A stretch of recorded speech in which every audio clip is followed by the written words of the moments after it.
Hi, it's me, Andrej. I'm at the test ride for the small Multistrada.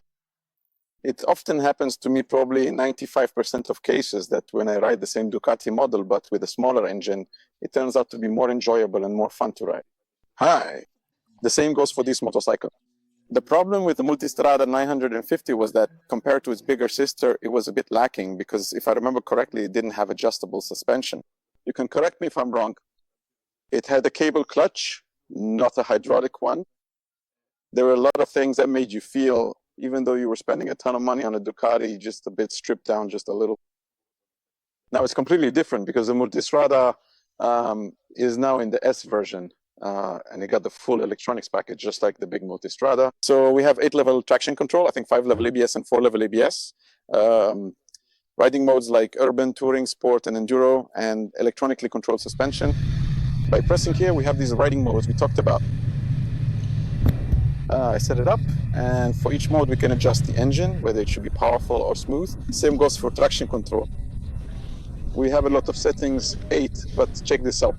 They suggest here that this is for wet conditions, and that performance in the wet is safe and stable. The more road-oriented, safe, stable, meaning stable and safe. And here, a bit better performance, so the wheel can slip a little. And then off-road, same thing. Man, these Italians aren't that... Okay, let me put it this way. Italians are actually pretty clever. Oh. What complicates things is the suspension, because you see in every mode, sport, enduro, and urban, you can still tweak the suspension settings. So each mode, it's not like when it's in sport mode, it's just a bit more performance oriented. No, it has its own software, but you can still adjust that software even further. So you can make the sport mode even sportier, meaning even stiffer or even softer. It's form over substance. But okay, that's the direction things are going. It needs to be developed, and that's just how it is. Well, if someone gets bored and likes to play around with it, then let them have it. Trust me, when it comes to cornering speed, it really doesn't make that much of a difference. You can feel the difference in how the suspension works, but in my opinion, there are just too many settings. Especially since like this, you can even download the Ducati app, and in that Ducati app, you can set up the suspension, connect to the motorcycle, and then choose different modes, or have somebody compose them for you. All right, now this mode, my settings like this, and then boom, boom, boom, everything changes. Yeah, it's a gadget. In my opinion, it's a gadget, but oh my God, if someone likes gadgets, then by all means, go for it. The electronically controlled suspension is only available in the S version, because in the standard version, we have a regular suspension, but this time it also got screw adjustments. But we'll get to that in a moment. Besides that, there's a quick shifter, and in the touring version, here you go panniers and all that, so the standard stuff for a touring motorcycle. Let me focus on the riding experience itself. The engine has 113 horsepower, and at this point, that figure isn't exactly impressive. But considering that the Africa Twin has 95 horsepower, the F850 GS also has 95 horsepower, we know that this amount is more than enough for getting around efficiently, not just in the city, but also on the road, off-road, basically everywhere. Simply put, that's already enough. Anything beyond that is just personal preference or simply the desire to have excess power available at any given moment. Because with this motorcycle, it's not like you twist the throttle and feel, damn, it's sluggish. It just goes. The quick shifter works really well at high revs, but at low revs, especially when downshifting, like when I'm approaching an intersection or roundabout, I still use the clutch because sometimes it tends to jerk a bit. A big V-twin quick shifter, it has to work somehow. It has to cut off the ignition there.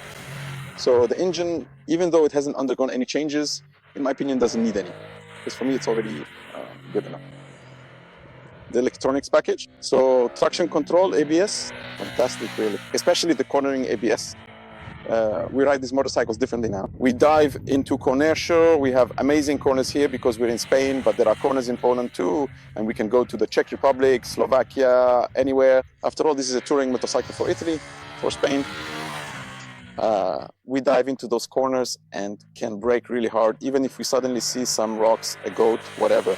We just slam on the brakes and don't have to worry about the front letting go. The motorcycle simply sheds speed. It doesn't stand up straight. It's just brilliant. It really calms you down, especially if you like to ride dynamically.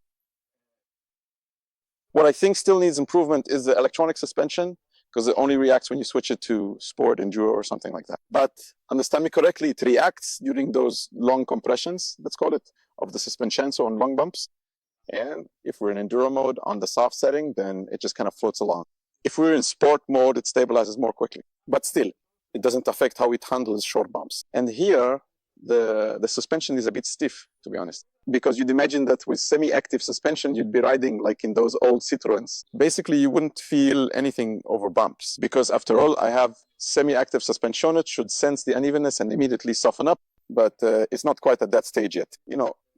I'm not writing off electronic suspensions because it's just like it was with ABS and traction control. They used to work terribly, but now I usually ride with those systems turned on because they don't limit you in any way. They let you have a great time and they help you learn how to ride.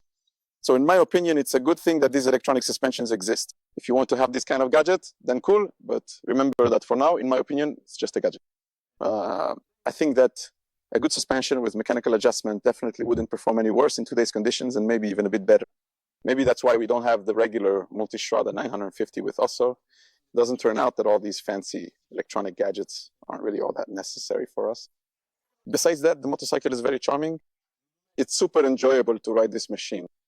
The gentleman is already rushing me, especially in the corners. In my opinion, it's one of the best touring bikes for fast riding through twisties. The mechanical grip and the feel of these tires are just out of this world. We ride it in such a way that the ground clearance is high, and we think we can't lean it any further, but it still wants more and more, giving us a great sense of confidence. Sorry, my time is up, so I can't keep talking. I'll describe everything for you in the magazine, and later it should appear on the website. It'll be everywhere. Anyway, the small Multistrada. Let's not call it small. The Ducati Multistrada, no, the big one is really a great machine. It's something you could really want. I agree with that. Best regards.